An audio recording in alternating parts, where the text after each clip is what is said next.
request Minal to formally introduce the speaker. Yes, sir. Welcome back, everyone. For our second session, we have with us Dr. Archana Ravindran from IBM. Ms. Archana is working as a senior engineer at IBM India, Bangalore. She has completed her engineering graduation from MS Ramaya Institute of Technology, Bangalore. Ms. Archana has her MSc and PhD degree from IISc Bangalore. The title of her thesis was Role of Phase Behavior in Timing Analysis. Thesis was about investigation into how program phases can be used to carry out program worst case execution time analysis. Her expertise includes maximizing performance of a given code on a given architecture in terms of source code changes, compiler flags, compiler changes, architecture specific tuning, static and dynamic programming analysis, WCET analysis, program phase behavior, and compiler design. Dr. Archana has published many papers in reputed journals and conferences. Madam, we wholeheartedly welcome you here in RVC as a part of this 5-day FDP, and I request you to start the session. Thank you for the kind introduction.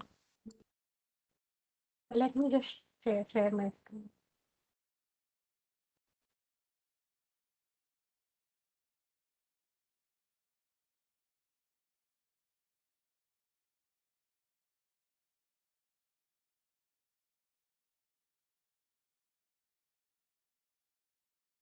Can you see my screen now? Yes, we can see your screen. Yes. Okay.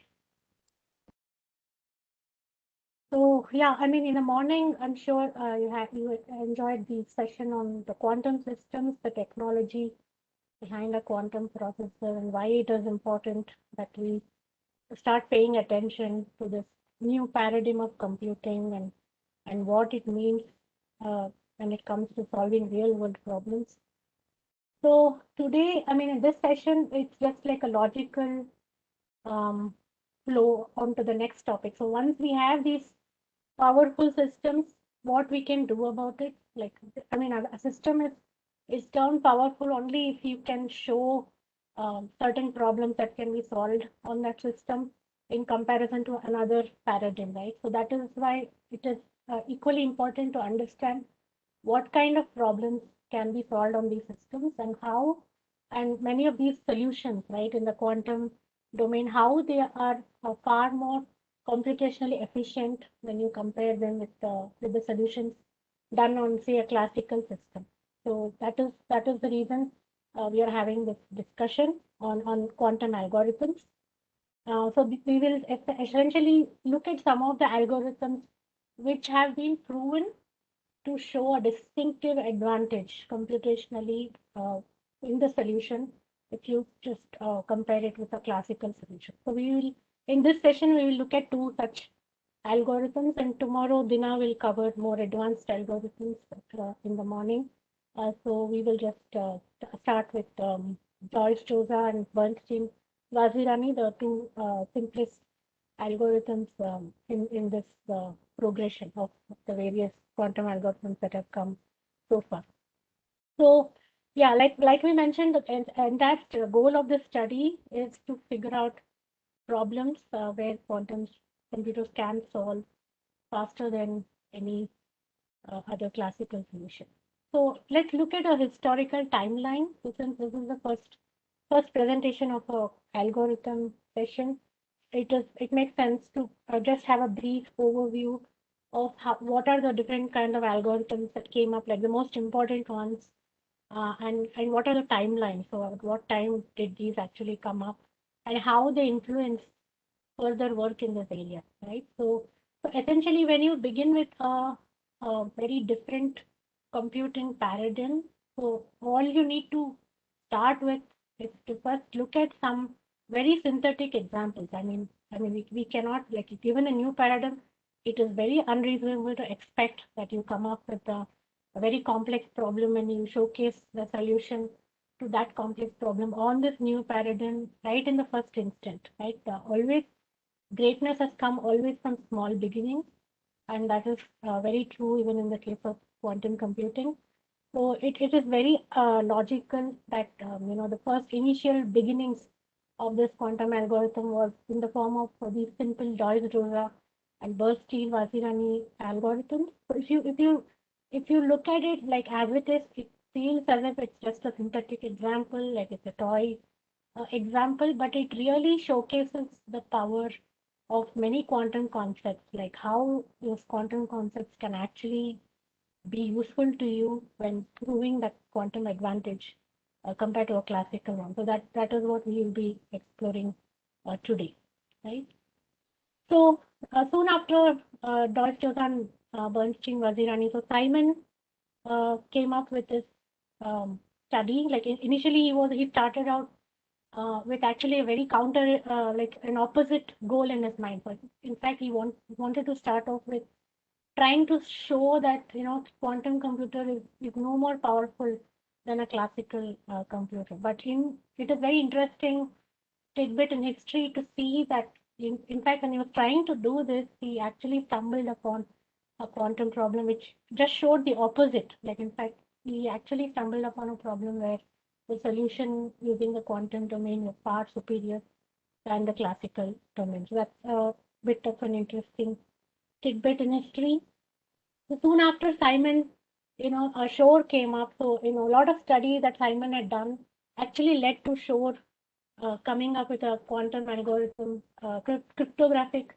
It has a lot of applications in cryptography because it's concerning factorization of large primes. So essentially, we know that large prime numbers are essentially used at the heart of many encryption algorithms. So, and you know that as these numbers get larger and larger, the computational complexity to find the factors increases exponentially, and it is very difficult to come up with factors of large primes on a decent classical supercomputer, right? I mean, that is the reason why many people have resorted to these techniques, very popularly known as RSA, cryptography algorithms, and so on. So Shor was the first person to show that, in fact, we can use a quantum system theoretically to break, factorization, to break down the factorization problem and come up with these factors in a much lesser amount of time. So that was I think that was the first time when everybody in the scientific community stood up, sit up and, gave attention that, oh, okay, now this is getting serious. And, so we can actually start thinking about how the quantum systems can help in even applications that are applicable in our day-to-day life, right? So that was Shor's algorithm, and you will know more about Shor's algorithm in tomorrow's presentation by Dina. Soon after, Grover came up with yet another very practically seen operation in our daily life, research operation, which has essentially been immortalized by Google in the past few decades, right? So Grover came up with a very elegant solution and demonstrated a quadratic improvement in search compared to a classic computational paradigm. And finally, it again led to many other. So once these new algorithms started coming in, other areas started getting explored, like the optimization, and we had many other come in, like the VQE or the QA algorithms in 2014. And like this, the development just accelerated with IBM introducing quantum systems in the cloud.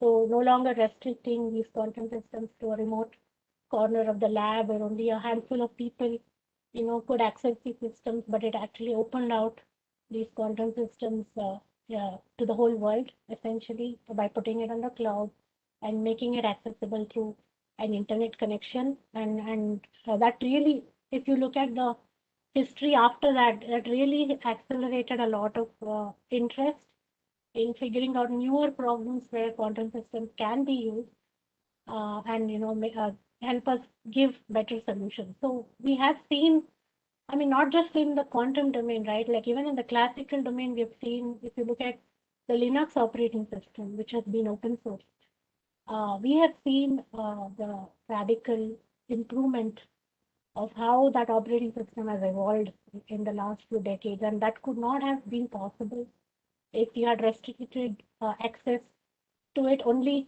to a small section of people, right? So we've seen the power of the open source community that has, put heads together and think about newer ideas. So essentially, that is what we are seeing even in the quantum world right now, right? So it's interesting to see how the evolving process has been, and it is not stopping here. Like this is just a snapshot in time, but it will continue even beyond today, and we will see even more greater interest and greater efforts being put in, and newer algorithms will come up with these paradigms. So this is just like, the foundations for where these ideas essentially started. So it's always important to revisit our history once in a while to get to know these facts. Okay, so now that we have seen like the historical evolution, what does it actually mean when you say quantum computer to be faster than a classical computer? Like I'm sure you would have got a taste of it in the lecture in the morning as well. So just to put it in a perspective for this particular session, we'll just touch upon what are the different notions when you measure performance, right? So essentially, when you talk in general about right now, let's focus on just the algorithms in general in the world. So when you say complexity of that algorithm, what do you mean? So one is definitely the computational complexity, like measure the computation time by the algorithm. So as like you can have like a very simple algorithm which will execute the same number of time no matter what the input is. So we can say that the complexity of the problem is very minimal. But in some cases, we can also have like the minute you keep increasing the input size, right? So the time taken to solve the problem radically increases, and it becomes so huge that for a large input size, the time taken by the algorithm will probably run into years also, right? So that is like a very that algorithm can be thought of as a very, very computationally expensive algorithm. So that is the first notion of complexity that we usually talk about. The next notion you can also think about is as a space taken, like to do that particular computation. So just like time is important, even the space is important. When you talk about space, let's say the memory that is being used by the algorithm. So very similar to time, you can see in some algorithms the growth in the memory requirement is not so large for inputs when you compare it to other algorithms where the memory requirement quickly snowballs into a very large amount as the input size increases, right? So even that is a resource. So just like time is a resource, memory is also an important resource when you talk about a system. So it will hurt, right? So if you have an algorithm which requires massive amount of memory, it will hurt you. So that is the reason people try to stick with algorithms that are not very prohibitive when you talk about the space aspect of it. So if you extend this idea to distributed systems where you have multiple systems connected over the network, so you'll encounter different kinds of complexity issues, right? So now it's no longer the time or the space requirement. Now it's more of the communication between these systems, right? Like how is it? Like are they able to communicate within reasonable amounts of time to come up with a solution?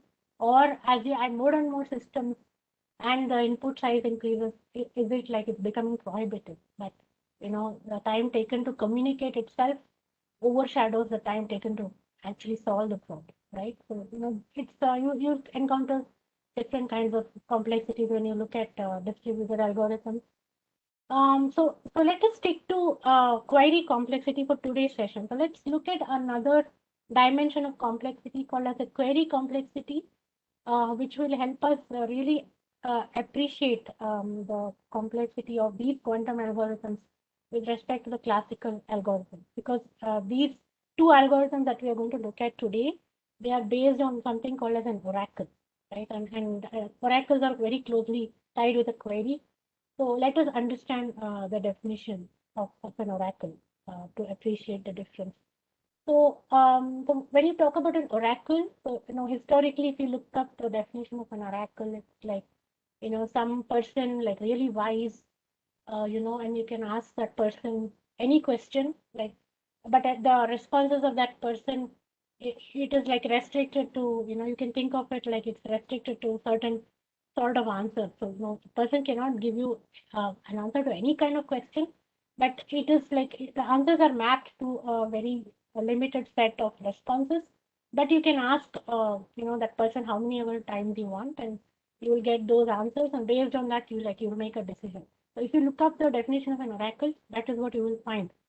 So for our purpose, we can think of as an oracle to be like a black box, which provides an answer to the problem of choice. Okay, and if you map it to the algorithm, so how will the algorithm use an oracle? You can think of that, the algorithm can make a number of calls to this oracle in trying to solve the problem, in trying to get to the solution of the problem. The algorithm is allowed to make a certain number of calls to the oracle to give you the final solution. So this model we'll keep in mind as we look at the Diaz-Jozsa and Bernstein-Vazirani algorithms, because this model will help us in comparing the computational complexity of a quantum solution versus a classical solution. So let's keep this model in our minds before we look at these algorithms in detail. Okay, so now having established the ground rules for the session, let's talk about how we have structured this session or this talk. Okay, so first we'll discuss the Diaz-Jozsa, which was actually proposed by David Deutsch and Richard Jozsa in '92. And we'll see how it is based on an oracle that we just saw, like how it actually designed based on an oracle. And we'll also, and since this is the first session on an algorithm, and you have just attended the intro session on the quantum system, so many of the concepts that Tresha talked about it would be fresh in your mind. So let's see how these fundamental properties of quantum computing actually render the speed up to this algorithm compared to the classical counterpart. So we'll spend some time understanding each of these fundamental properties. And finally, we'll conclude with the quantum circuit, and we'll discuss how it can solve this problem in an efficient manner. And then we'll walk through a sample circuit in quantum lab that illustrates the Diaz-Jozsa algorithm for 2 qubits. And so many of these concepts that we see in Diaz-Jozsa are applicable for Bernstein-Vazirani as well. So it's very interesting to see that the same circuit will actually solve a different problem also. So it's very, very interesting to see that. So we will see how the same quantum setup can actually be used to solve another different problem, which is called as the Bernstein-Vazirani problem. And we'll also look at a quantum circuit in the lab that illustrates these algorithms for n qubits. And I understand from the host that there is also an afternoon session where you will get to look at these in great detail. So, that is why I'll just restrict myself to only the program. So I'll not spend line by line how to code it. I'm sure you'll get to know of it in the afternoon session. So I'll just focus on the circuit and how it works and how it gives you the solution in Qiskit in the IBM quantum lab framework. So that is what I have planned for this session. Okay, so with that, let's first start looking at the Diaz-Jozsa algorithm and see what it's all about. Okay, so let me just talk about a very simple example that will drive home the point of what the problem Diaz-Jozsa is going to solve. Okay, so let's say I have 2 decks of cards with me. Okay, so 52 cards each. So let's say I have 2 decks. And I am allowed to create an arrangement of 52 cards using these cards, like a new arrangement of 52 cards using these 2 decks of cards. And so I am allowed to create only 2 kinds of arrangements. So one is called as a constant arrangement, where either all my cards that I'm holding are black in color, or all the cards that I'm holding are red in color. And the other kind of arrangement that I'm allowed to have is that exactly half the number of cards I'm holding are red and the other half are black. So these are the two kind of arrangements I'm allowed to have. So that is a first step to understand this problem. So with this new deck of cards, I'm keeping them face down, so you're not able to see those cards, like what cards I have. But I know I can tell you that I have these cards either in only those two arrangements that I talked to you about. Either they are constant and or they are balanced. That much I can tell you, and that is true. And now with this new set of 52 cards, I come to you and ask you which of the two possibilities of arrangements I'm holding. Is it constant or is it balanced? So that is the question I come and ask. So that is what is the heart of the Deutsch-Jozsa problem, which the algorithm is going to solve. So let's think of a classical. So classically, if you want to solve this problem, okay, how would you go about it? Right. So I have this deck of cards, and okay, I'm allowed to, do any kind of operation to give you the answer. So what is the intuitive way you would proceed if you want to do this? So what I would do is I will start opening the cards one by one, right? So let's say I open the first card. Let's say it will say red, okay? And now I open the second card, and let's say by just my stroke of luck, the second card is black. Dr. I- Archana, Yeah, sorry. the audience are saying that your audio, you bit raise the volume. In the sense, the voice is bit feeble. Okay. Is this better? Yeah, I think, yeah. Okay. Yeah. Yeah. Thanks for letting me know. Yeah, thank you. Okay. So I hope they've at least heard me till now. I mean, I hope. Yeah, Okay. please. Yeah. Yeah, if you had any questions, audience, like because you were not able to hear me, you can just maybe ask now, so that we'll get these things cleared before we go ahead. Like, is there any question that you could not understand in the previous slides that you want me to repeat or something? Archana, here is one question. Yeah. Is Shor's algorithm factors large prime? Hello. Hello, can you hear me? It's somehow it is getting cut. Yeah, can you repeat it, please? Yes. Is Shor's algorithm factors large primes? Yeah, it is about factorizing large prime numbers. Okay. I mean, large factor of, prime factors. I mean, essentially the factors are prime. So, so that is what is used in crypto algorithms. Yeah, I mean, it's like just to add on, if you have a number which is a product of two large primes, Shor's algorithm will help you factorize that into those two primes. Okay, and one more question is here, difference between balance and constant. Okay. So let's go back. Thanks for asking that question. Okay, so when I'm talking about a constant arrangement, so like I mentioned to you, I'm given these two decks of cards, and out of which I have to create one deck of cards of either two varieties. So one is the constant arrangement where like all the 52 cards are the same color. So that is the constant arrangement. And in a balanced arrangement, 26 cards are of one color and 26 cards are the other color. That's a balanced arrangement. So yeah, did it answer the question? Yes, so I think it is clear, yes. Okay. Yeah, you can interrupt me anyway. I'll try to keep the mouthpiece near my mouth so that my voice doesn't become feeble again.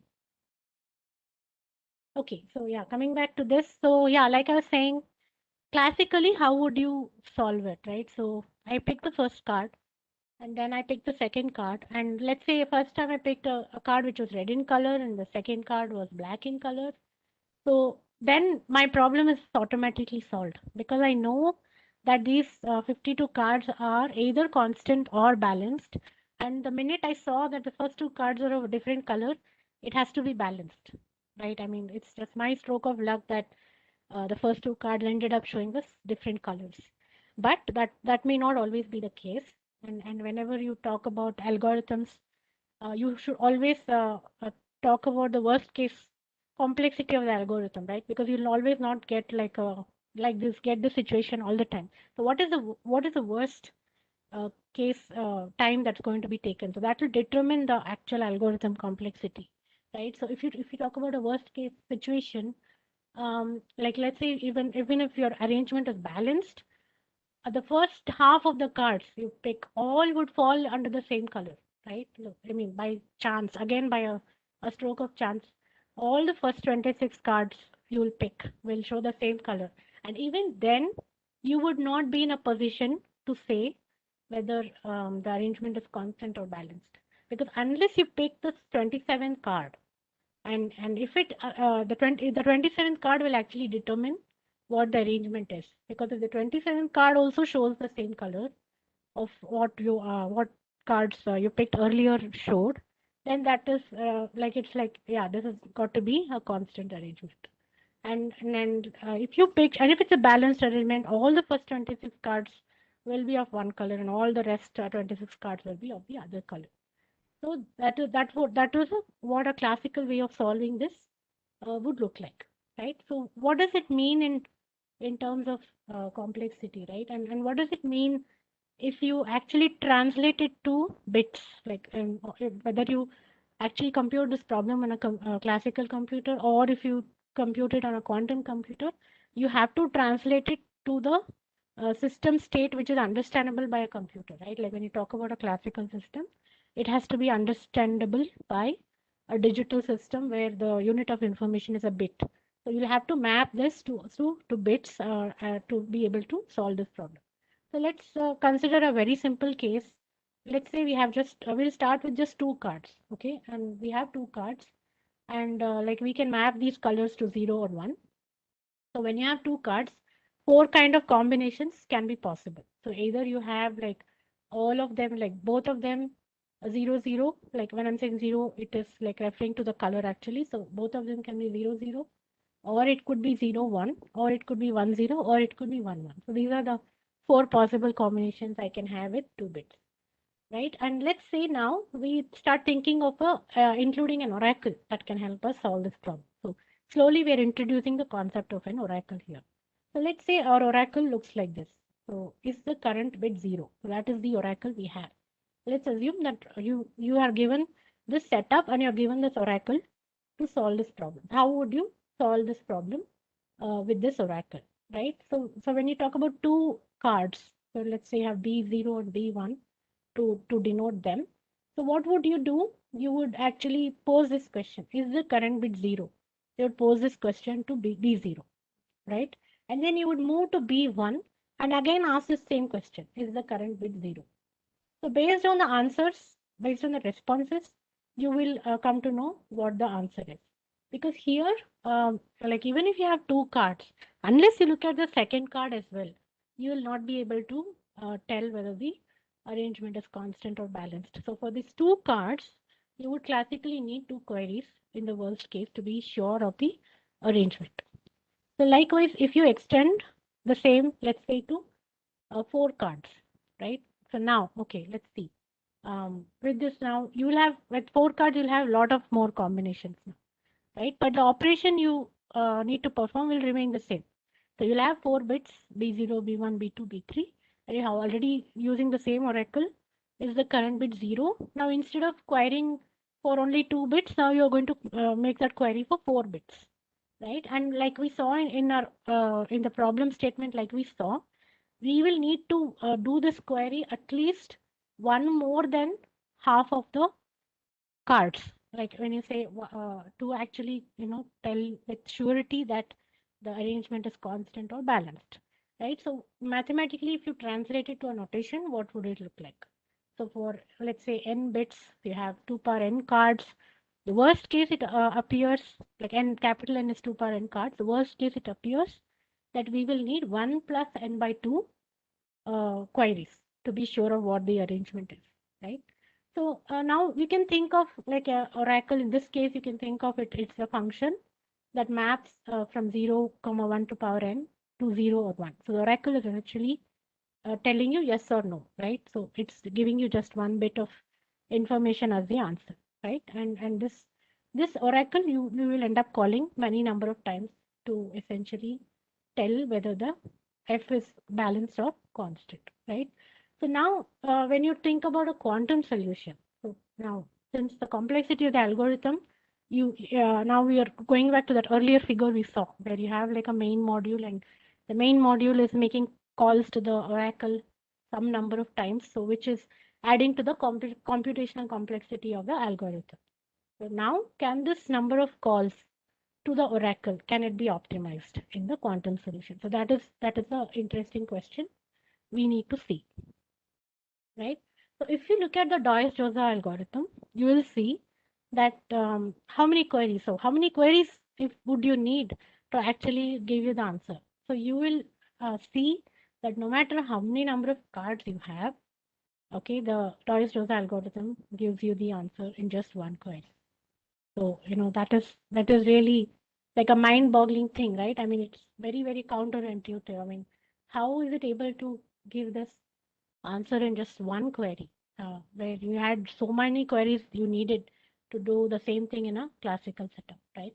So in order to come to that level of understanding as to how the algorithm actually reduces the computational complexity, we will need to understand many concepts in the quantum world, like most important being superposition and phase kickback that actually works behind the scenes for this algorithm to give you the speed up.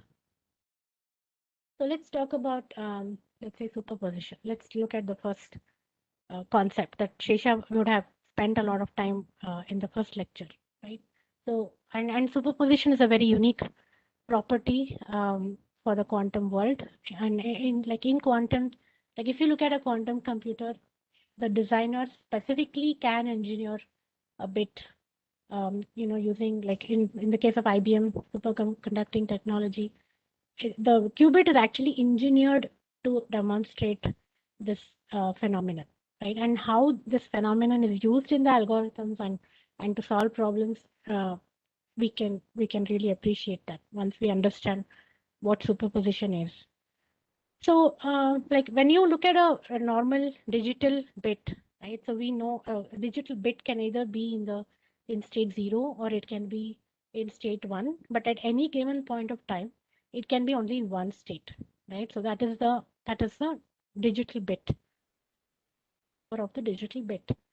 But when you think about a quantum bit, right? A quantum bit can be either in the state 0, or it can be in the state 1, or it can be in a linear combination of both these states. So that is what is denoted by psi equal to alpha 0 state plus beta 1 state. So essentially it's a linear combination of. Okay, are you able to still hear me? I'm getting a message saying that I have connectivity issues. Can you guys still hear me? Yeah, madam. Please go ahead. We are good. You're audible, madam. Yes, you are audible, Archana. What happened? Can you hear me now? Yeah. Sorry, when did I lose you? At which We could line? always we could always hear you, Archana. Like there was no break. Oh, is it? Oh, okay. I mean, I got a message on my screen saying that I'm having issues with the network. Okay, sorry about that. Okay, continuing, like I was mentioning, qubit, the special property of superposition is a qubit can be in a linear combination of the 0 and the 1 state in such a way that square of alpha and square of beta always adds up to 1. So, that is a special property of the of the qubit and the superposition operation, right? So similarly, if you think about two qubits can be in a superposition of 0, 0, 0, 1, 1, 0, and 1, 1. So let's look at the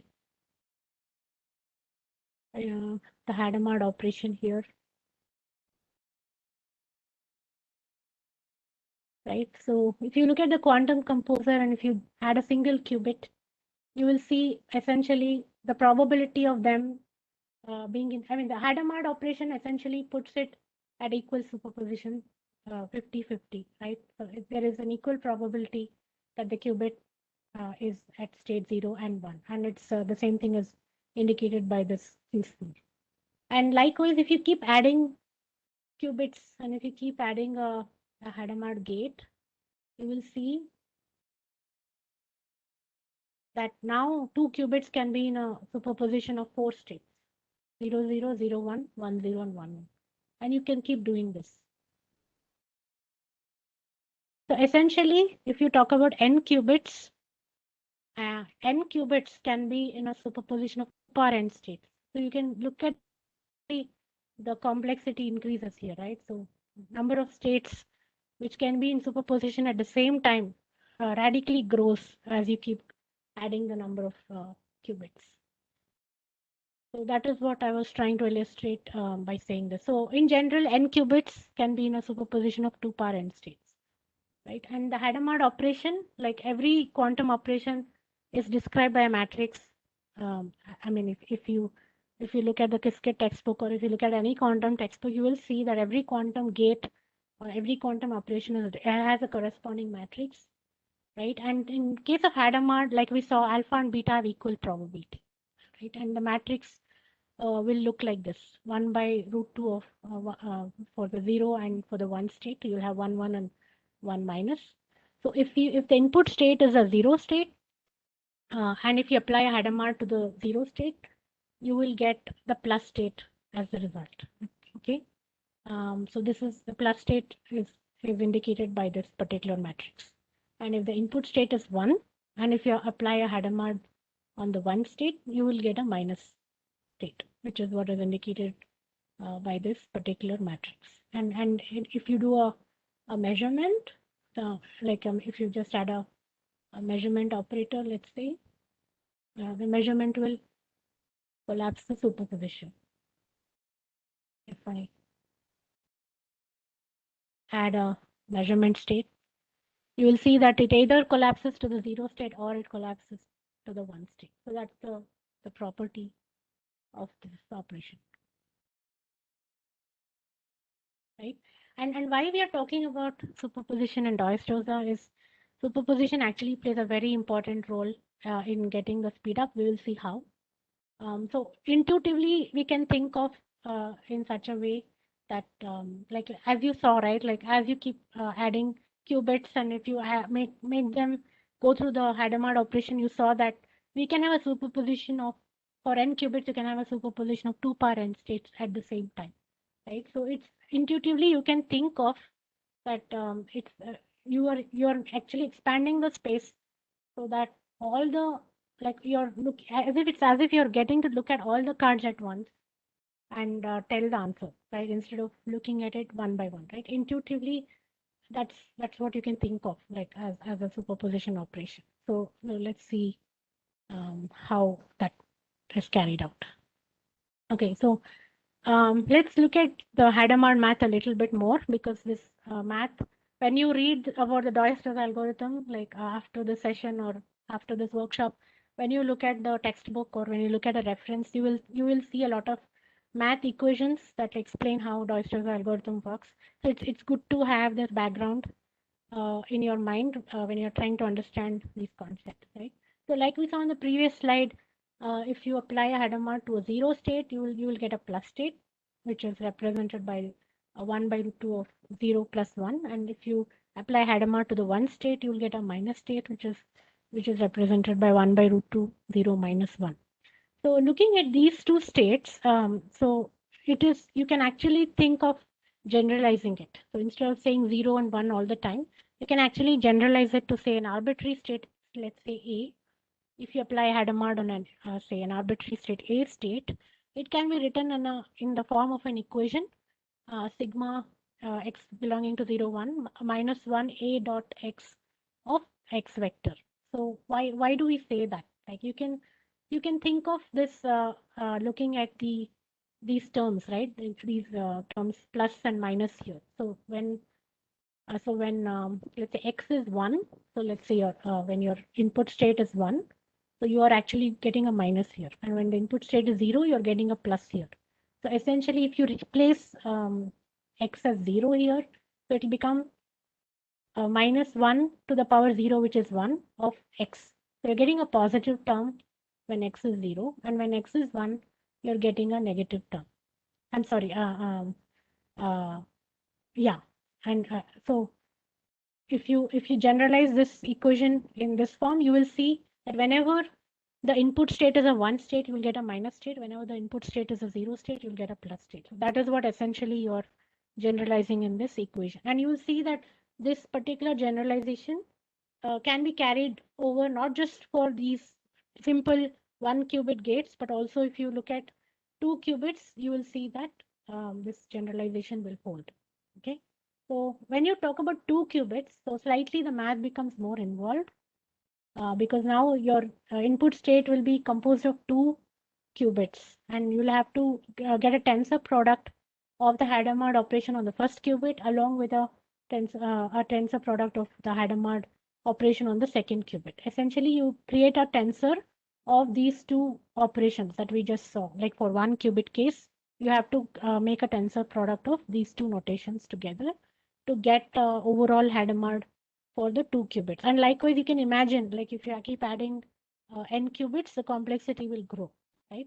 So essentially, if you try to see, let's say, for example, I want to, let's say, calculate my input status is 0 and 1. So what I do is I just, so since these are dot products, I'm just going to substitute values here for A1, X1 and A2, X2 in this equation, and I'll get this following equation. So if I expand all the terms and if I multiply, so 0 into 0 is 0, 0 into 1 is 0, 1 into 0 is 0, and 1 into 1 is 1, I will essentially get the bottom equation here. So 2 Hadamards on 0 and 1, I will essentially get half of the 0, 0 state minus 0, 1 state plus 1, 0 state and minus 1, 1 state. So this is what I will get. So likewise, if I do for all the 4 states, I will get the respective equations for me. Again, we can see that if you want to generalize this for 2 qubits, just like you generalized it for the first qubit, again, you will see that the math is such a way that you can always reduce it to this particular notation. That is H2, like when you apply 2 Hadamard gates on a state A which has A1 and A2, it can be written in the form of minus 1 A1 dot X1 plus A2 dot X2 of the X vector.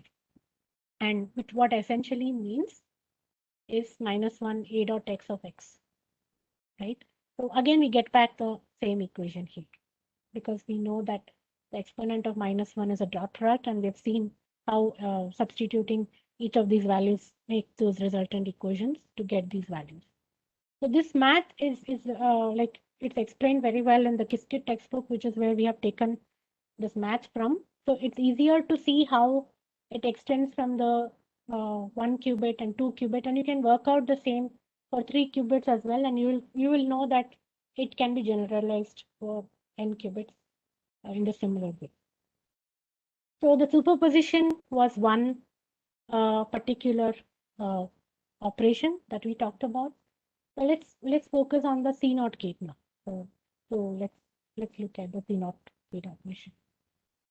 So the CNOT gate is very different from Hadamard gate in the sense the Hadamard gate just has one input, but the CNOT gate has two inputs. We have Q0 and Q1 here. So Q0 is called as the control qubit and Q1 is called as the target qubit. Okay, and the states, the values of the qubits Q0 and Q1 influence how this particular CNOT gate will operate. So again, let's go back to the quantum composer here. Okay, let's look at this. So I just have two now, since CNOT is a 2 qubit operation, I need to have at least 2 qubits with me. So I have initialized all these states to 0 state, and I'm just putting the CNOT gate here, and I'm trying to see what the value is. So if you look at how the CNOT gate actually operates, now Q0 is the control qubit and Q1 is the target qubit. Now, if the control qubit is 0, the target qubit is left unchanged. Now, if the control qubit is 1, then the target qubit is flipped. So that is essentially the operation of a CNOT gate. So you can look at the measurement here, like it says 0, 0, because all my inputs are 0. So, control input is 0, target input is 0. So nothing is done on these states and I just get the values as it is. But suppose I add, let's say I flip my control qubit to 1. Okay, it will flip the state of the target qubit. My target qubit was essentially in the 0 state. The control qubit is now I've inverted. So control qubit is actually in the 1 state. So this particular one will actually result in flipping the state of Q1 also, right? So that is why you will see that the result is 1, 1. So that is essentially what a CNOT gate operation actually does, right? And CNOT is very commonly used in many quantum algorithms. But for in the case of Deutsch-Jozsa, you will have to understand something called as a phase kickback. So using a CNOT gate and using some other quantum gates in combination with the CNOT gate, we can actually reverse this operation. Okay, we can actually create something called as a phase kickback, where the roles of Q0 and Q1 are reversed. So in case of a CNOT gate, Q0 determines what Q1 will be operated on like, right? So but in the case of phase kickback, Q1 will determine how Q is operated on like. So we will see that in the next slide, how that happens. And it so happens that we will need a combination of Hadamard, the X gate, which flips the state, and the CNOT gate to achieve this particular operation. So essentially we need these 3 gates to achieve what is called as the CNOT operation. So like we saw the Hadamard on a state with 2 qubits, and if we start with this particular state, let's say, okay, so we saw in the earlier slides that Q0 was initialized to 0 state, and then we applied the Hadamard state, so it became a plus state. 0 state will become a plus state. And if you flip the if you flip the qubit, and if you apply Hadamard operation, a Hadamard on a 1 state will actually result in a minus state, right? So this is your state, let's say, that you begin with, okay? So which is called as minus and plus.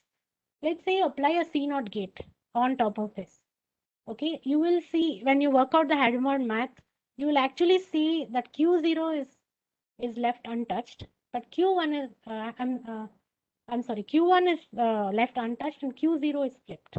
Okay, so in the sense, minus plus will actually become minus minus, essentially creating a new quantum gate, which is called like a phase kickback, right? So essentially the roles are reversed here. Now the target qubit becomes a control qubit, and the control qubit becomes target qubit. So this is what this gate does. And if you want to look at an illustration, we can quickly look at this.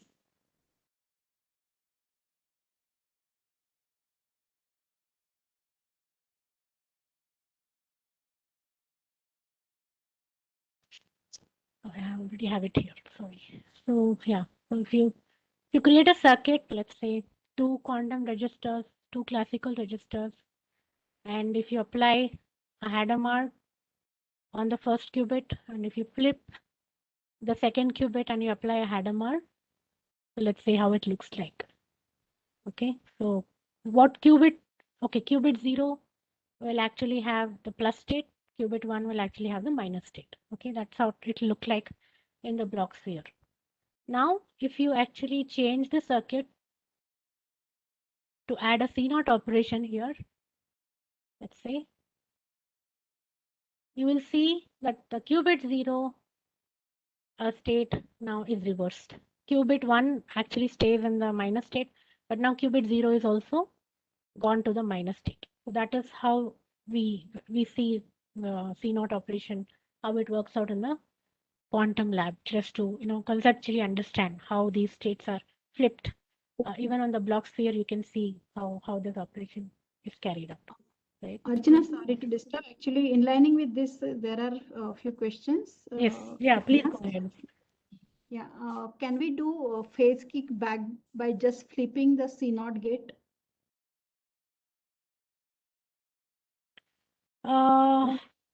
Okay. You mean,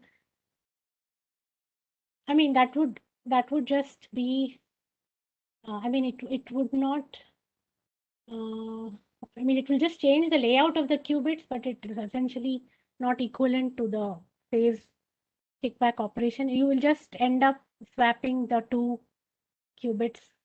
Essentially, it will be the same C0 operation where the control, then your control qubit becomes like, it's like doing a very naive way of simulating this, but it is not equivalent to the phase kickback operation as such. Okay, one more question. Is Hadamard a mandatory quantum gate for any kind of computation? So, okay, how I understand the complexity of many of these algorithms. So essentially, the Hadamard operation is very popularly used in the sense, if you want to, process multiple input states at a time, right? Like if you want to achieve that speed up, like intuitively, if you want to work on multiple states at a time, it is easier for you to do that using a Hadamard operation, because Hadamard operation automatically expands the state space, starting from just n qubits. It explodes the computational, I mean, explodes the space to 2 power n states, so that your algorithms can work on all those 2 power n states at the same time. So if you want to do that kind of an operation in your algorithm, a Hadamard operation is generally used to do that. Also, like to add on, we need some more quantum operations to use that superposition, right? So after you have the superposition, we need, like, let's say a C0 or a T gate, right? We need those things to make use of the superposition. Yeah. And also, to answer that question as such, right? So yes, the question was whether Hadamard is mandatory. We could also simulate Hadamard through other gates, like yeah, it's not like, and also Hadamard is not universal. We cannot just do any quantum operation that we want using a Hadamard. So let's say there is a T gate or something like that is also necessary in addition to Hadamard to perform any quantum operation.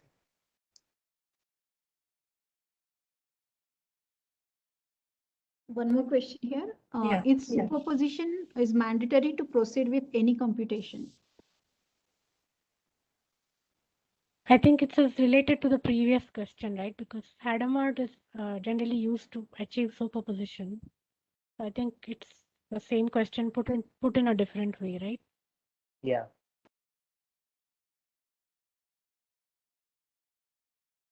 I think we can continue then. Yes. Okay. Okay, so now, yeah, with all this background of the Hadamard gate and the C0 gate, let's come back to the card problem. Now let's try to map all this to the card problem in the quantum domain, how this would look like, right? So let's again come back to, just like we looked at two cards in the classical case, let's look at the same example in the quantum case now. Let's think about two cards, and let's say we have an oracle that answers a question whether f is balanced or constant with the least number of queries. Is it possible to do that? So intuitively, like I've just been mentioning all along, and thanks to this person who actually asked the question about superposition. So yeah, that's the reason the Dawes-Jozsa algorithm can actually give the output in just one query, because we are in the first step, we are actually creating a superposition of all possible inputs. That is why, in the beginning we said that it's equivalent to showing all the cards. Like, you have like let's say you have multiple hands, and all the hands will show you all the cards at the same time. It's as if equivalent to peeking and looking at the states of all the cards at the same time. And once you're just able to see all the cards, you instantly whether the arrangement is balanced or not, right? You don't have to look at each and every one separately because you are getting to see everything at the same time. So intuitively, that's how you would understand the superposition operation in the Dijkstra algorithm. So now the trick here is like we don't need to know the values of f of 0 and f of 1 separately. It's just enough if we know whether the modulus of f of 0 and f of 1 is 0 or 1. So let's see what that actually means. Okay, so let's say if f, say the arrangement is constant, and we have the oracle here, and let's say I am asking the question f of what does f of 0 give me? What does f of 1 give me, right? So if both of these questions always show 0 or always shows 1, that means the arrangement is constant. And what does it mean? F of 0 mod f of 1 will always be 0. So that means the arrangement is constant. So, but in the case of a balanced, I will have some situations where I'll get f of 0 as 1. I will have some situations where I'll get f of 1 as 0. And it's in such a way, since it's balanced, it's in such a way that exactly half the number of times I will get f of 0 as 1 and half the number of times f of 1 is 0. And in resultant, what will happen is the modulus operation f of 0 modulus f of 1 will always be 1.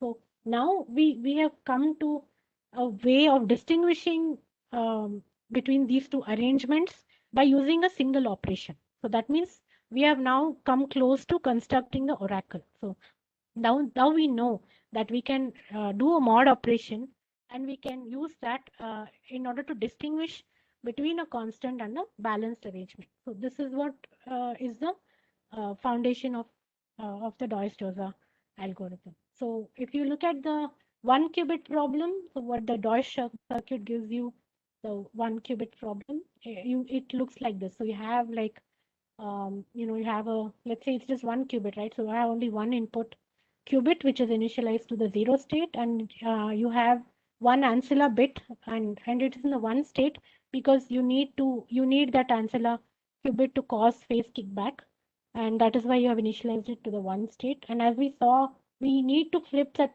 qubit to the 1 state and pass it through the Hadamard to actually achieve and use a CNOT gate which will actually achieve the phase kickback, right? So essentially the oracle will look like this, where you have where you're passing the inputs through a Hadamard operation, and then you have the oracle black box sitting there, which has its own circuitry, and then you again have a Hadamard operation, and then you get the outputs.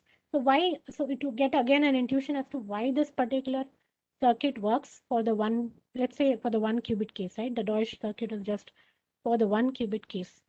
So how would a constant oracle circuit look like? So essentially, it should give me the same answer no matter what the input state is, right? So essentially, the oracle for a constant case will not comprise of anything. So since a Hadamard followed by a Hadamard is the identity state, the the output will always be the same, irrespective of what input state you give in the qubit. Your output will always remain the same. So there is no circuitry for a constant oracle, and I'll always get the same answer all the time, right? But if the oracle, I mean, if the arrangement is balanced, I need to construct a specific circuit inside this oracle to ensure that I add a phase kickback here, and I know that either the arrangement can be constant or balanced. But since I know that I'm constructing a balanced oracle, I need this phase kickback that adds a negative phase to exactly half the states, right? And once we do that, all these two states will cancel out each other, and you'll always get a state which is orthogonal to the 0 state. And we'll see how that is achievable, right? So in terms of matrices, you can see like a constant oracle. I'm just giving the 0 state to the Hadamard operation, which will cause to give a plus state. And again, the plus state, when I apply the Hadamard operation on that, will give me back the 0 state. Similarly, when you look at a balanced oracle, I give I give the states superposition, right? So I have this input state and superposition, and when I add the oracle, it exactly adds a phase kickback. In the sense, it inverts the phase for exactly half the states so that both of them cancel out. And when I apply the Hadamard operation, I will get a one state.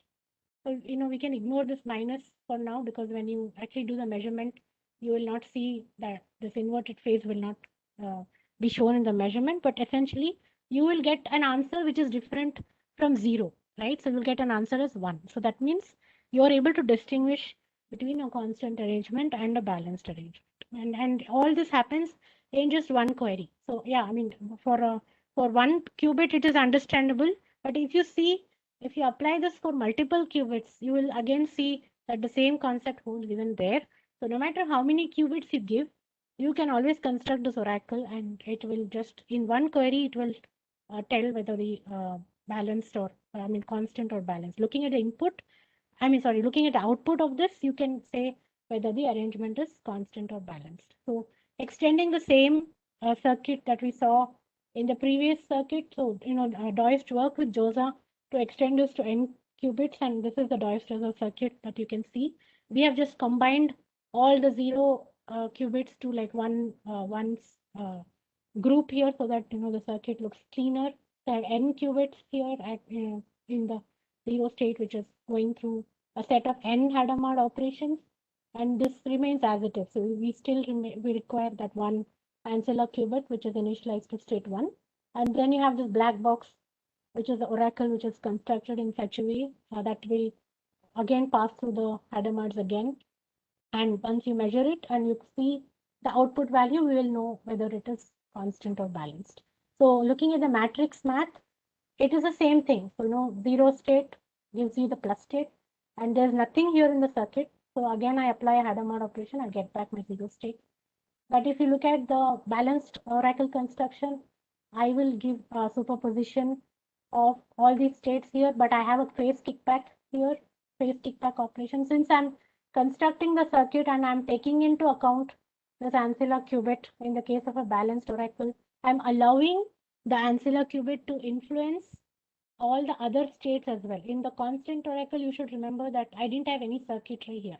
I didn't allow the ancilla qubit to influence any of the other qubits, right? But in the case of a balanced oracle, I am allowing the ancilla qubit to influence all the other qubits. So that will cause exactly half the states to be inverted, such that all the terms get cancelled out. And once I apply the Hadamard again, I will get 1 as the answer, right? So we'll see mathematically, we will see in the next few slides how we get that. But if you look at the circuitry, like if I want to implement this in Qiskit, how it would actually look like, right?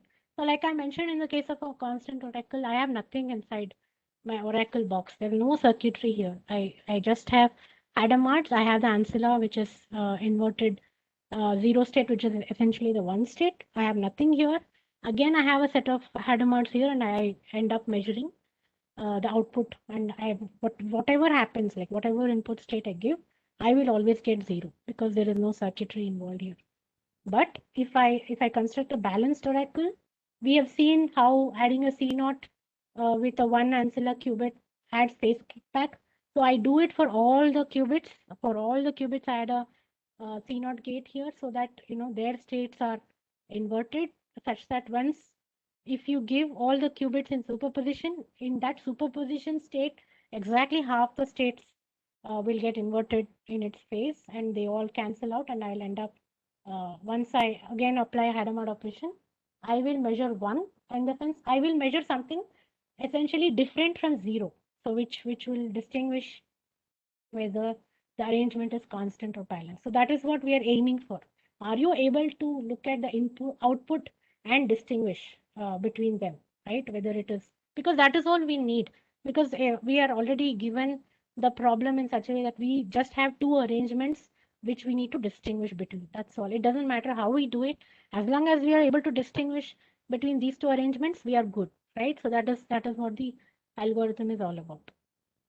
So, okay, let's look at the math a little bit here. So let's look at the output state psi 3, like after all these operations, right? Like we have already seen what happens when you apply the Hadamard to the 0 operation, and you have the oracle here, which consists of the phase kickback operation, and then you have the the Hadamard's here at the output, and let's look at the final state, how it looks like, right? So if you look at the textbook, there's a detailed proof for each step in this algorithm. So I will not spend much time, because then it will really take a lot of time to conclude this particular lecture. But if you look at the final state, right, if how it will actually look like, right, the final state will look like this if you do the math. And all you need to remember is this one term here. So 1 by 2 power n, and inside you have summation of terms minus 1 of f of x, right? And in the case of let's say constant oracle, f of x will always be 0, right? Yeah. One second. Yeah. So it will always be 0, and all these you will just get sigma summation of 1 plus 1 plus 1 2 power n. So essentially you'll get 2 power n in the numerator and 2 power n in the denominator, and both of them will cancel out, and you'll end up with just 1. So it will essentially be 1 into the 0 state. So whatever happens, if it's a constant oracle, you will always see the 0 state in your output. Okay, but if the oracle is balanced, we have seen that f of x will give you 0 for half the number of times, and it will give you 1 for half the number of times. So essentially you will have positive terms for half the number of times and negative terms for half the number of times. So you'll have 1 plus 1 plus 1 like half the times, and minus 1 minus 1 minus 1 half the times. So essentially you will get 0, right? So the probability of that means essentially the probability of finding the 0 state will be 0 by 2 power n into the 0 state. That means you will never see the 0 state at all. So you'll see anything other than the 0 state is what you will see as the output. So that is what is the the equation you will finally get if you accumulate all these, compose all these quantum gates operations at the psi 0, psi 1, psi 2, and psi 3. This is the final equation that you will get, and you can see that based on whether the arrangement is constant or balanced, I get different outputs in both the cases, so that I will be able to distinguish the two cases. So let me just do a quick time check here. Okay, 12:54. Okay, so let's look at we have enough time. So let's look at how you would want to implement this in Qiskit, right? So let's take a 2 qubits example. So I have here in front of me like a balanced oracle construction. So I have 2 qubits, Q0 and Q1. I'm giving both through, I'm passing both of them through the Hadamard gate. And then I have the third qubit, which is the Ancela qubit. I'm inverting the state of the Ancela qubit and passing it through the Hadamard gate. And I'm just putting a barrier here so that, the circuits are not optimized across, and I just want to have this feeling of separation of these phases, so that I can it's clear to me. So this is the input phase where I'm passing all of them through the Hadamards.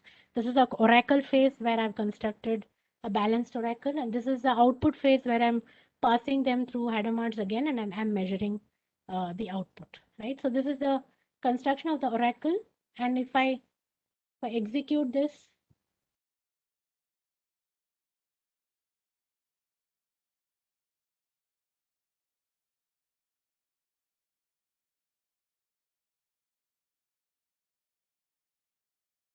I will always see 1, 1 as the answer.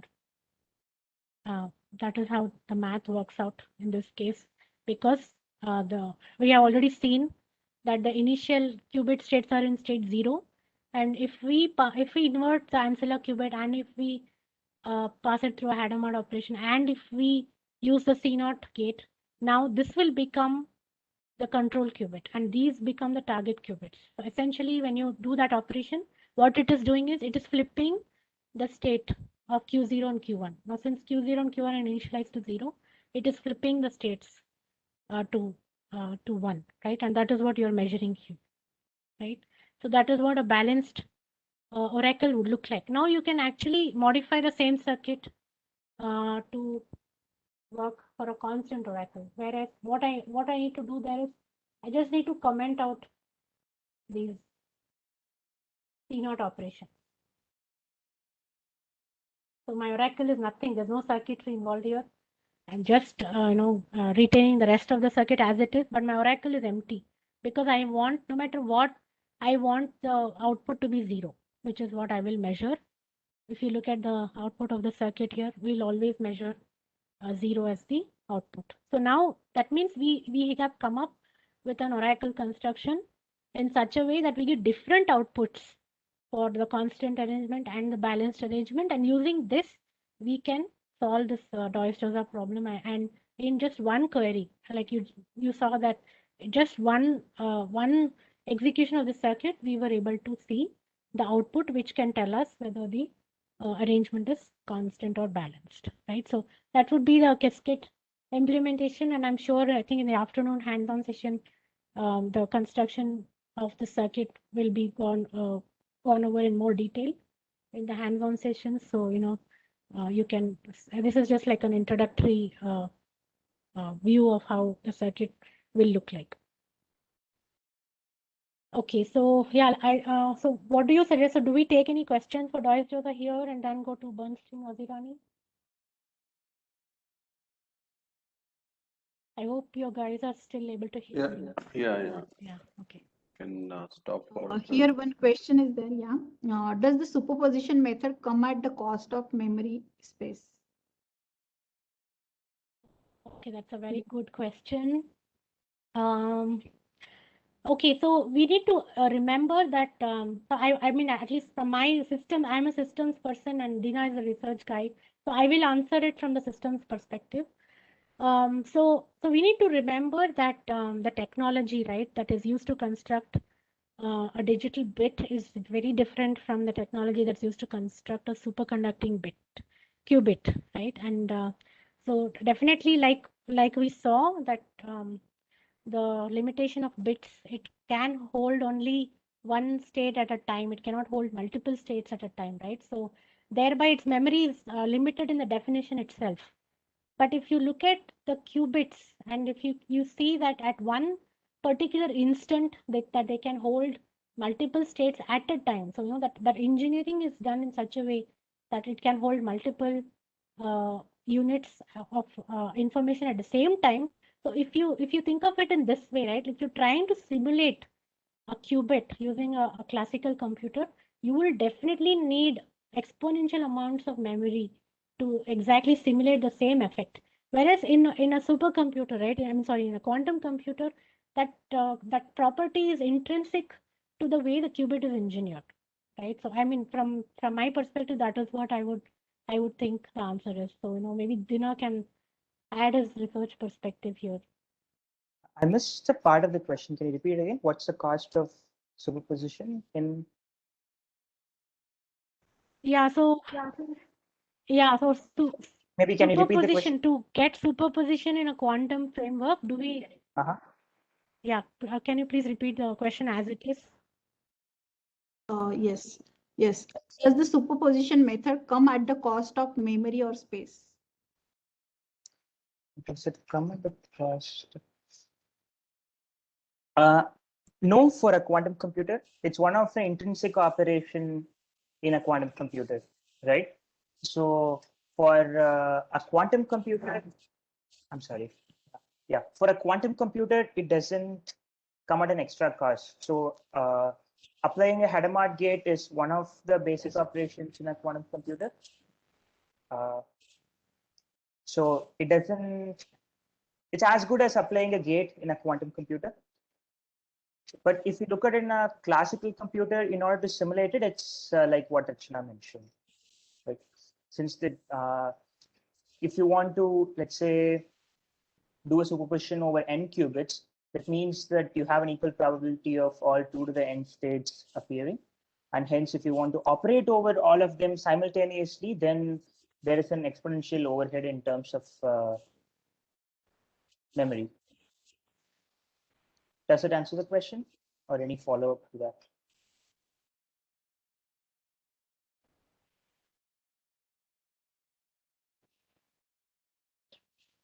Oh, someone is saying Dinakarna is not audible, but you are audible, sir. I can hear you. Okay. Yeah, I can hear Dina as well. Okay. Yeah. Okay, they have clarified the question, it seems, yes. Okay, One more yeah. question here. What is the computational, yeah, what is the computational complexity and space complexity of Deutsch's algorithm compared to the classical? Yes, that's a good question. Okay, let me go back to the slide here. Okay, yeah, thanks for your question. I think next time I'll add a slide specifically that talks about that.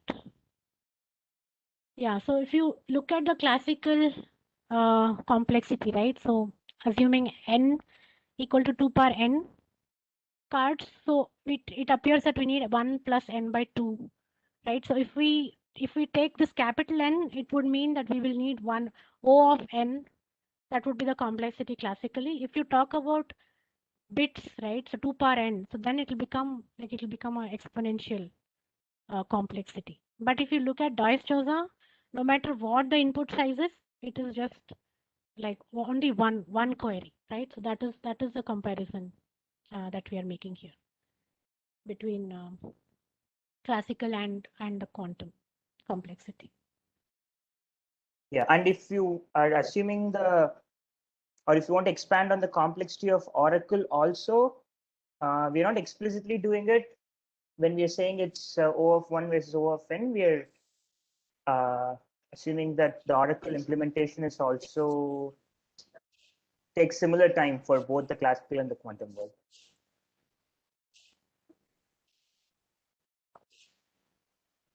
And space complexity, I think it's the same. It's like here you require n bits and there you require n qubits. Right, Archana? Yeah, if you talk about the space, yeah, exactly. You would need to represent n qubits in your circuit. That's right. Yeah. That answer the question.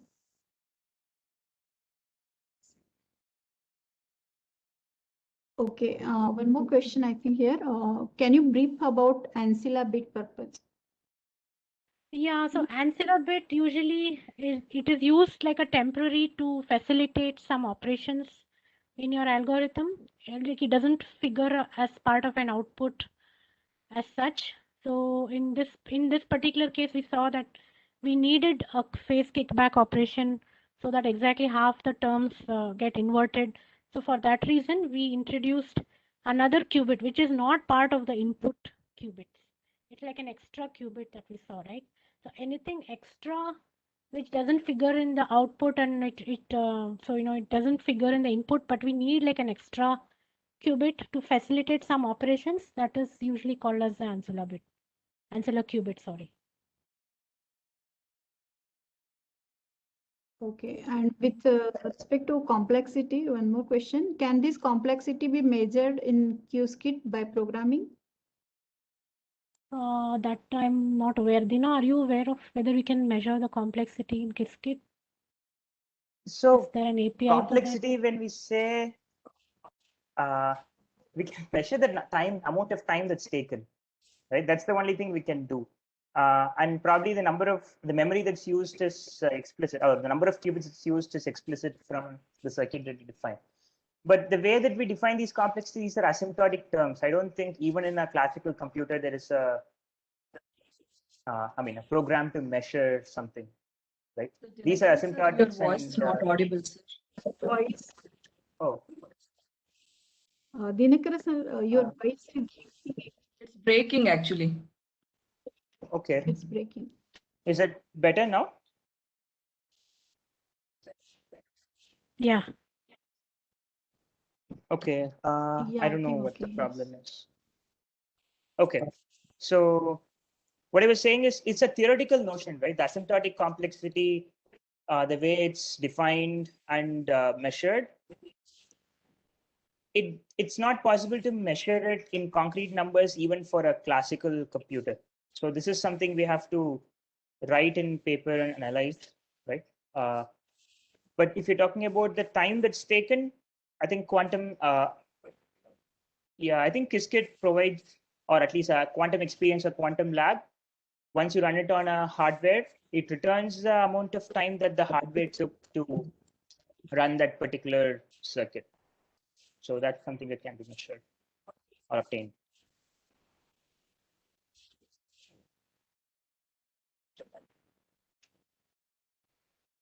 So that's Yeah, the like question. Dina mentioned, usually even when we took the algorithm class, so we write a program and using different input sizes, we'll measure and we will note it down and we'll compute a graph, right? I mean, that is how we usually do. It is not like ready-madely available in as a call, right? As a system call, it's not available.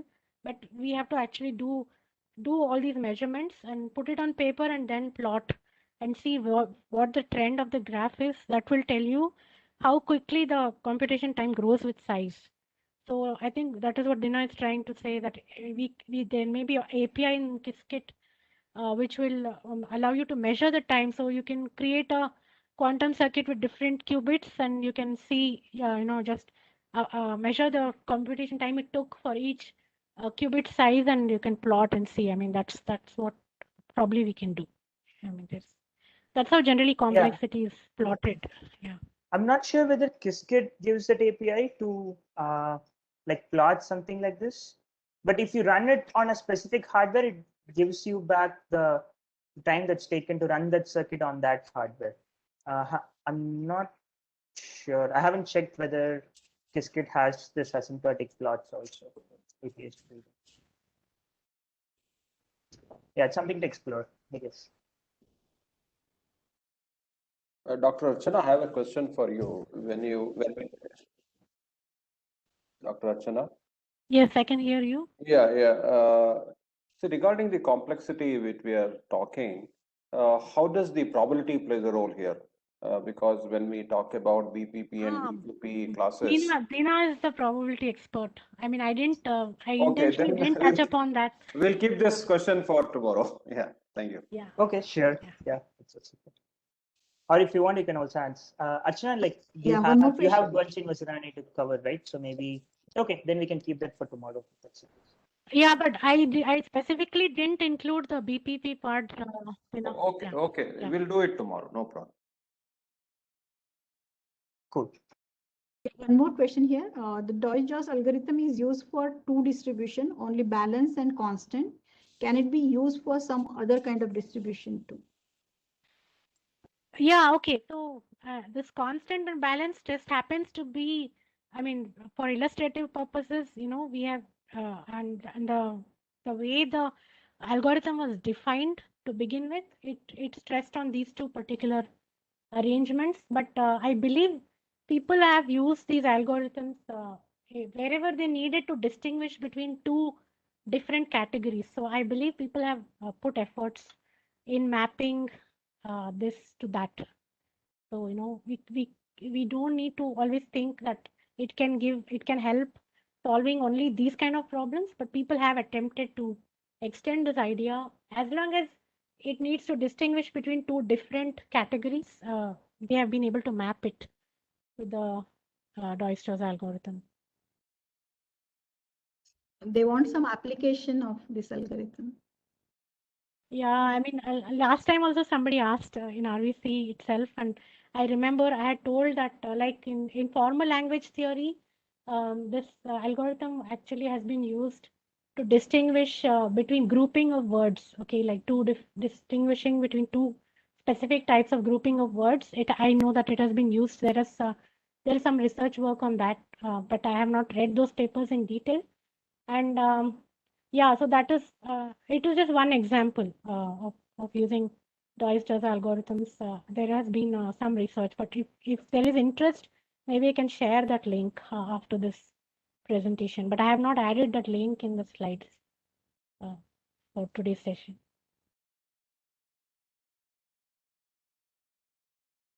Okay, I think we can continue. Okay, let me go back. Okay, let's look at the next algorithm, Bernstein-Vazirani. So we can think of extending the same idea of the oracle and the oracle circuit that we used in Dijkstra's algorithm. And it's interesting to see like even if it was such a simplistic circuit, right, it made people to think and come up with another problem where a similar circuit can be used to solve and give the solution, right? So that just shows the importance of why, even if it is like a toy example, or even if it's a very simplistic example, why you should still, it is still required to go ahead and work on these ideas, which essentially show how quantum computing framework can be exploited. So that this example just goes to show that, yeah, just because somebody came up with a Doyce-Jones algorithm, it provoked a lot of thought in the scientific community, and people started thinking, okay, what other problems the same Doyce-Jones framework can solve? So that's why thinking and looking at how these algorithms work is equally important. So just like we had the constant and balanced arrangement, we have a different problem now that Bernstein-Vazirani solves. Okay, so you're given an oracle for function f, and it takes as input n bit string x0 to xn, and it returns 0 or 1, okay, such that f of x is a dot x mod 2. Okay, so this is, I will try to understand exactly what this means. Okay, so a is a bit string and x is a bit string, and a and x are of the same length. And when I say a dot x, I'm referring to the dot product mod 2. Okay, so and the output is, I need to figure out what is the n bit string a. So this is like an additional output that we are trying to get in the Bernstein-Vazirani algorithm. So let's look at this term a dot x. So what does it? What do you mean when you say f of x is a dot x? So what is a dot x?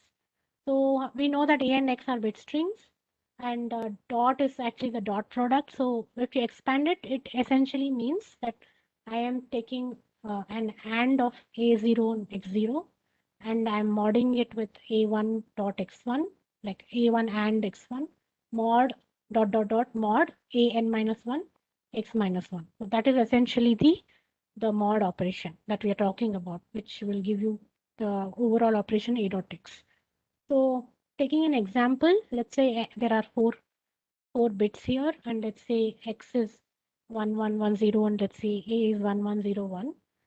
So f of x equal to a dot x, what would that mean? So I would essentially take 1.1 plus 0.1. So I'll essentially take an AND of each of these bits, right? And then I will add all of them, and I'll do mod 2.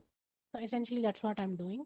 So in this particular case, I will get 0 plus 0 plus 1 plus 1, which is 2. And I know that 2 mod 2 is 0.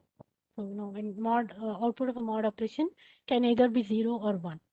So similarly, if I take x equal to 1, 0, 0, 0, I automatically know that in all other bit positions, except for the first one, the result will be 0 because I'm doing a AND operation, right? So it will just be 0 plus 0 plus 0 plus 1 mod 2. So 1 mod 2 is essentially 1. So that's what a dot x looks like. So it appears that using this property, we can say that based on the value of the kth bit in x, we can determine the kth bit of a. So because essentially what you're doing is just ANDing the two bits, right? And we know that if one of the bits is 0, the product, that is a dot x, has to be 0 because the AND operation is defined in such a way. So mathematically putting the same thing, we can say that if x equal to 2 power k and x of k is 1, that is the kth bit is 1. So for any L not equal to k, XL will be 0. That means the product AL dot XL will always be 0. So A dot X will always be AK. So because the other bits are 0, right?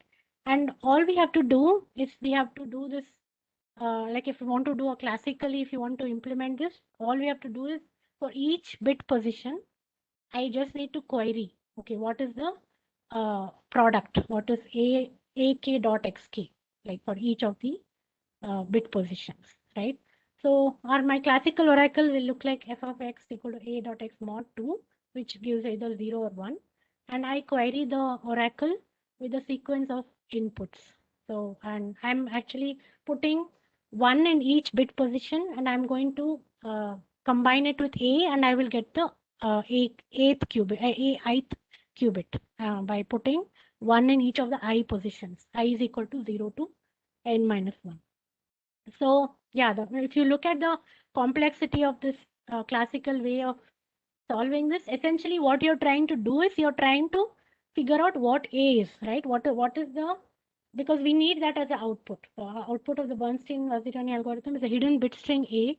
So we need to essentially construct A by using each bit. So how do we do that? We query using, for every bit position, we query by putting that particular bit as 1, and we do an AND operation.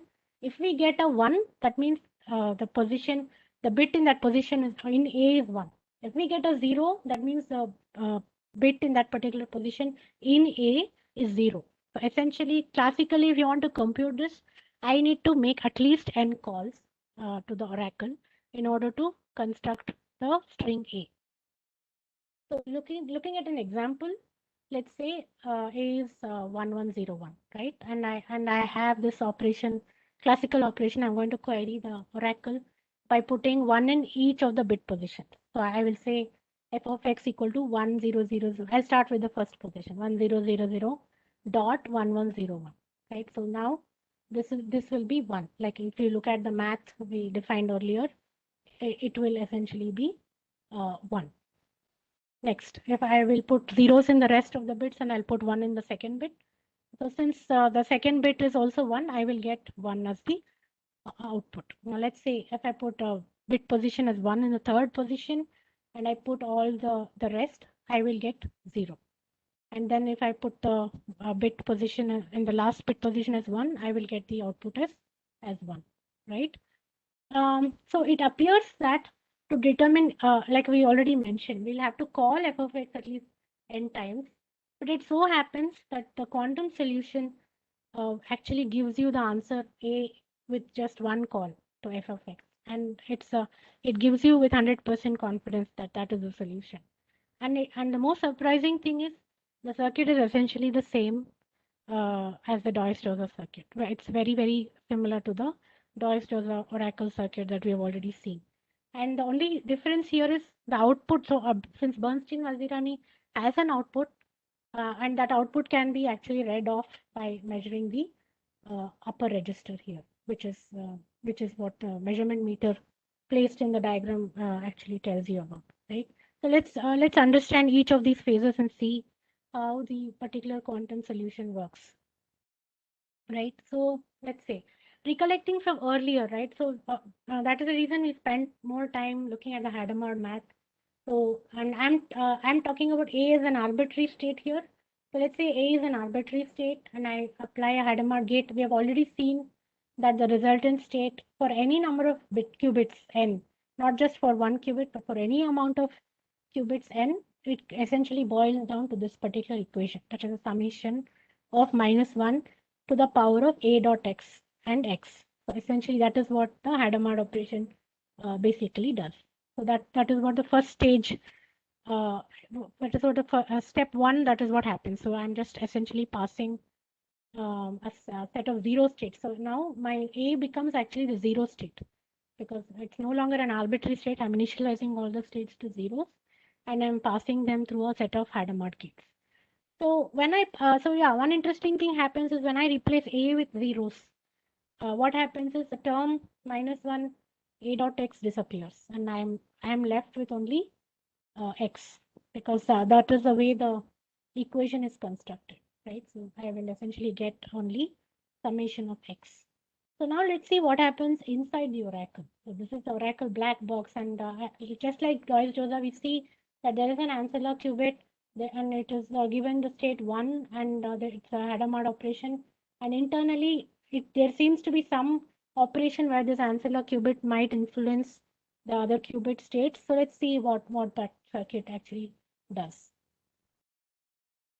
So the classical, okay, so we know that the classical oracle f of x returns 1 for any input x, such that A dot x mod 2 is 1 and returns 0 otherwise, right? So we know that the classical oracle does that.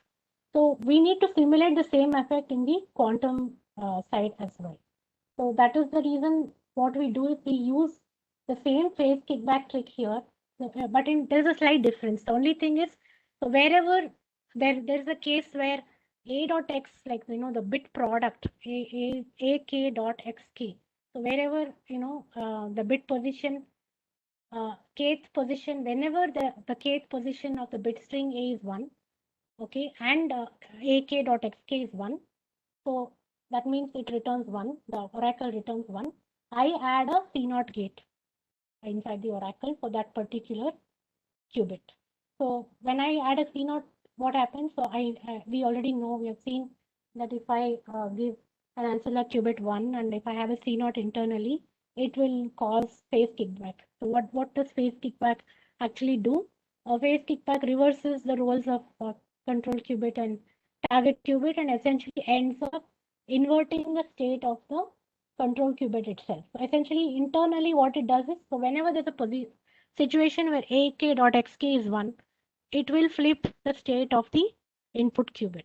Okay, so that is what is mathematically explained here, right? So we already saw that the the output of state 1, I get a summation of x, and I'm applying a function f of a. That means the bit string a, right? So so it is specific to a, the input.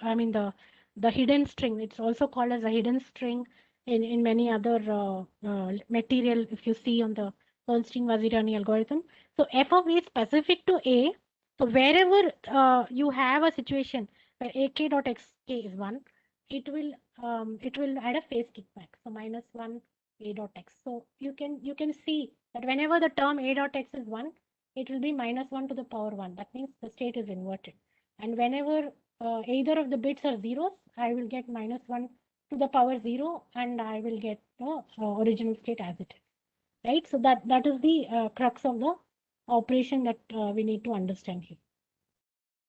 So now let's look at the output phase. So what happens? So I have constructed the oracle in such a way that I will invert the states in places wherever both of these, the product of both are 1. And I'm going to apply again a set of Hadamard gates here. And the math eventually works out in such a way that it will cancel out whatever superposition we had achieved in the beginning. It cancels out and it will be left with only A as the output. So what the math works in such a way, and the construction of the oracle and the circuit works in such a way that at the end of it, I will be left with the encoding of A in the output register. So whenever I measure the state of the qubit, I will actually get to see the A as it is. That is, I get my output in just like one instance of executing this circuit. So I mean, like if you look at an example in Mermin, so if you look at the textbook in Mermin, I mean, though you just excuse the notation here, essentially he uses a very different notation for the C0 gate. Like we have been referring to it as a different name, but if you can just excuse the notation, and if you see like for a particular example, he shows like let's say your hidden bit string is A and it is 11010, let's say. And so what did we say? That we said that for every case where A dot x is 1, right? So because we are incrementally we are trying to see, like we are putting a bit for each bit position in x, we are putting 1 and we are checking whether ak dot xk is 1 or not. So that means wherever the bit position in A is 1, I'm adding a C0 gate here, right? And this is my circuit looks like. I'm already giving a 1 here, and I'm adding a Hadamard's in the beginning, and I have the C0s. But the C0s are not for all the cases. The C0s are only for those cases where the bit position in A is 1, right? So what happens is essentially phase kickback comes in, and now the same circuit on the left will end up looking like the right. So if you see, it's just going to invert these qubits, right? And it's going to, and the way it's going to work is you are going to be left with the exact bit string that you are trying to look at.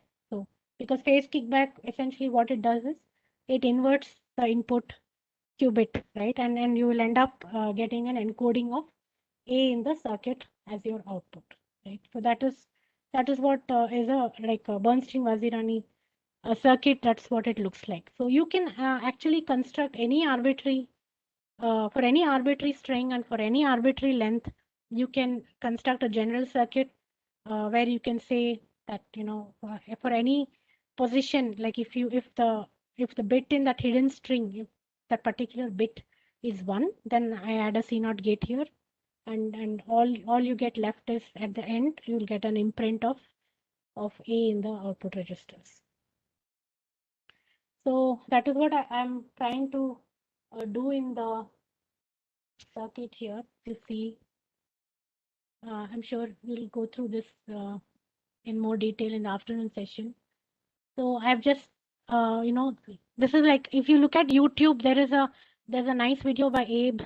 So he doesn't talk about A.X mod 2 and all. He just, you know, in a very simplistic way, he says, I have a hidden bit string and I have to guess what it is. And I just construct a quantum circuit, which will put a CNOT gate wherever that particular bit's position is 1, but I don't know what that particular bit string is. And if you execute that particular circuit, you will actually see, you know, that hidden bit string as your output.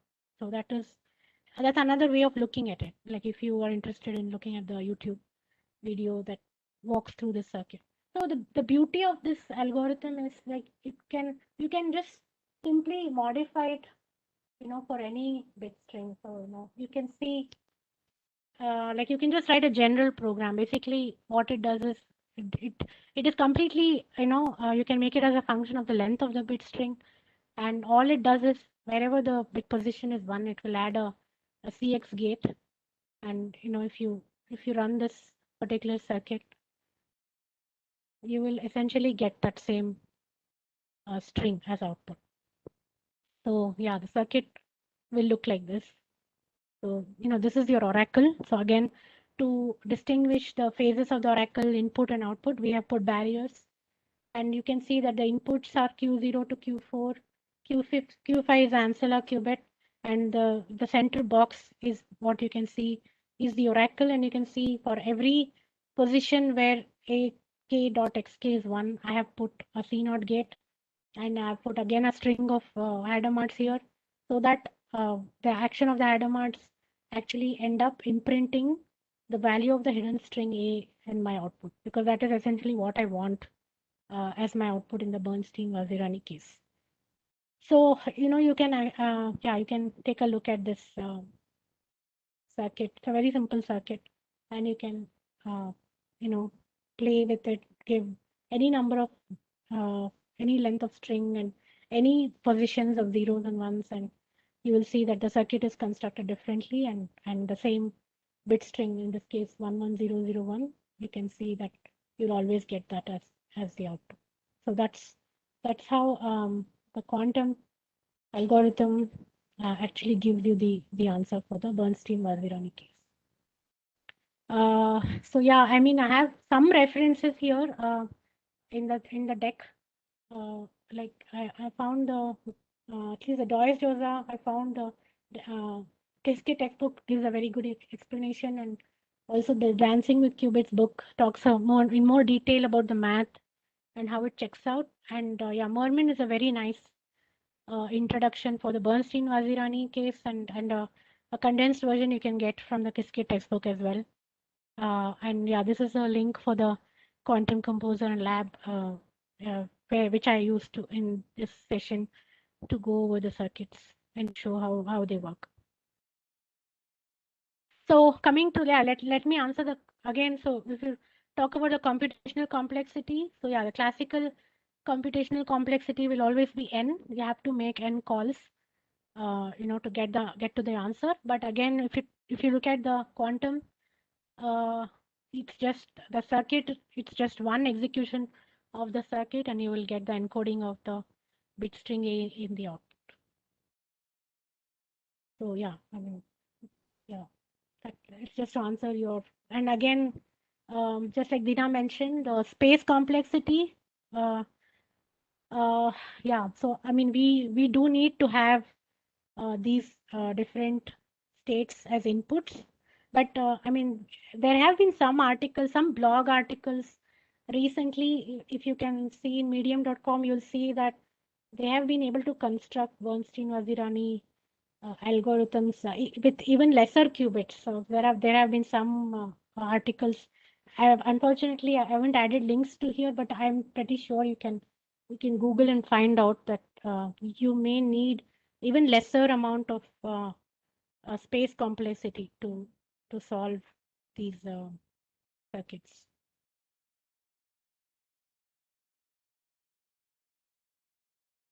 I'm hoping the audience is still with me and I'm not Yeah, lost the internet. Okay. No.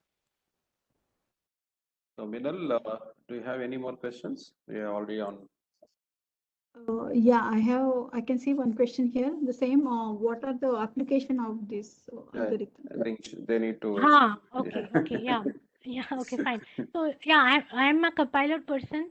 So actually, I was interested to see that this particular Bernstein-Vazirani algorithm has been used to single out parts of an array, okay, satisfying a particular criteria.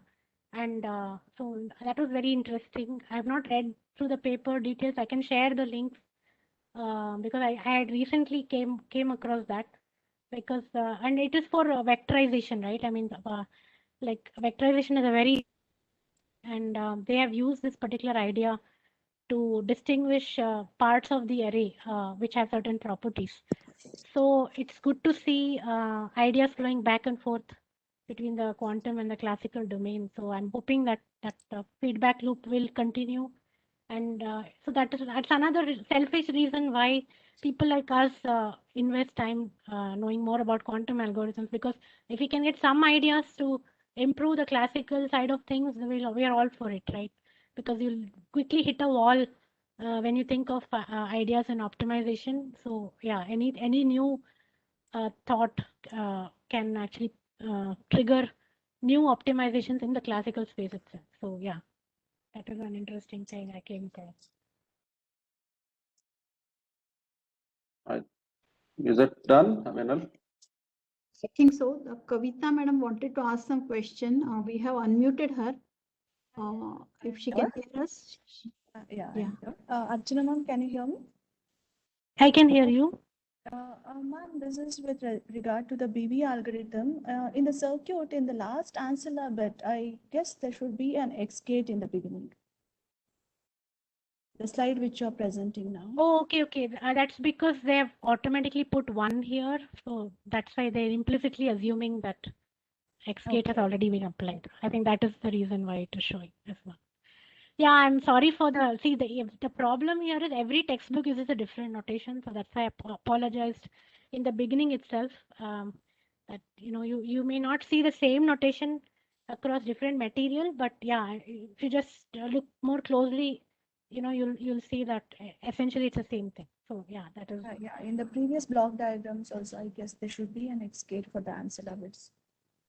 Yeah, again, that's the problem. Yeah, that was clear. Yeah. Even in the implementation part, I got to know that there was an X gate in the ancilla.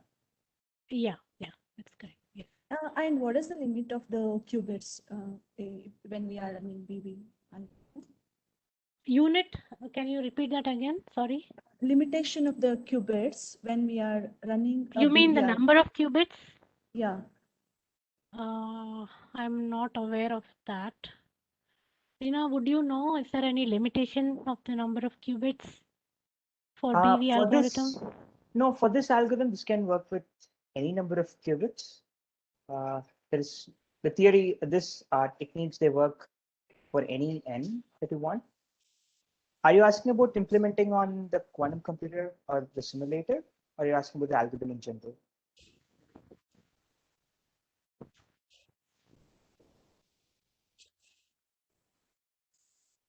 This is with respect to the number of qubits, because in the previous lecture, we heard that the number of qubits in the quantum computers are limited. So when we are running a BV algorithm or the DJ algorithm, so is there a same constraint is applied to these algorithms also? Yeah. So I mean, it depends. Okay. Yeah. Right. So that depends on the computer in which you run. Yeah, go ahead, Dina. Yeah. So for example, even in a classical computer, when you run something, you're limited by the memory and the processor that you have. So even though in theory your algorithm could have run with, I don't know, any memory, it could have used unlimited memory, right? But we are bounded by the specifications of the Not computer that we here, run. Vinay. So, Uh, oh, okay. There is some breaking. Can others hear me well or the same issue? Archana ma'am, can you repeat that answer because I am unable to hear. Yeah, I think Dina. Yeah. I Okay. think you can. Can you try once again, Dina? I can hear you. Yeah. Okay. Oh, I mean, was it breaking before or was it fine now? Before also. Now it's clear. Okay, now it's clear. Okay, so let me repeat. I was saying that irrespective of what algorithm that we run, we are always bounded by we are bound by the specifications of the computer in which we run it, right? So I was giving an analogy with respect to classical computers. So there, let's say you run some, I don't know, a simple matrix multiplication, let's say. Okay. So you can, in theory, you can run matrix multiplication even, let's say, for dimensions, let's say, billion by billion size matrix, right? But if you're running it in a computer, you're bound by the memory limitations and the processor limitations, right? So analogously, in a quantum computer also, this algorithm in theory can be run with any number of qubits. But if you're running it on a 64-bit quantum computer, then you can at most do 64 or even slightly less because the connectivity between the qubits is also another restriction that we have, right? So the algorithm in theory can work for any number of qubits, but we are restricted when in a real world quantum computer, when we are running it, let's say it's the superconducting qubit quantum computer. So we are restricted by the connectivity between the qubits and also the noise level and so on.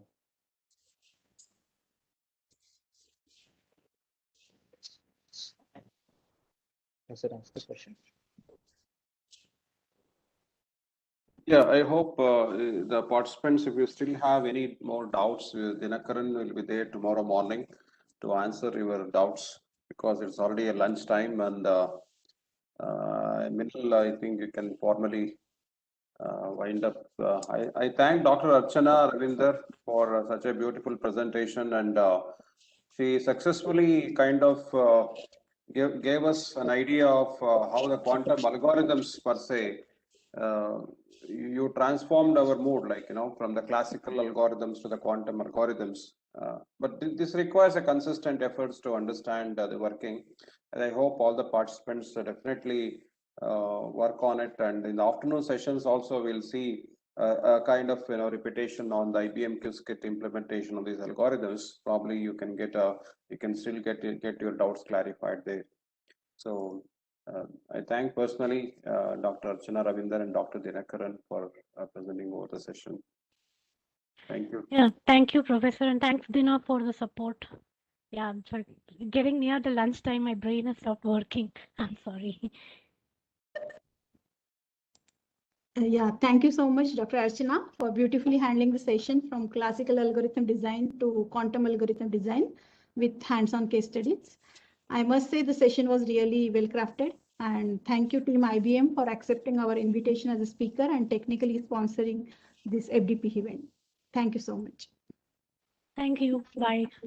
Thank you, participants. We'll resume back at 2:30 for the third session of the day. Thank you. Yes, we'll start next session at 2:30.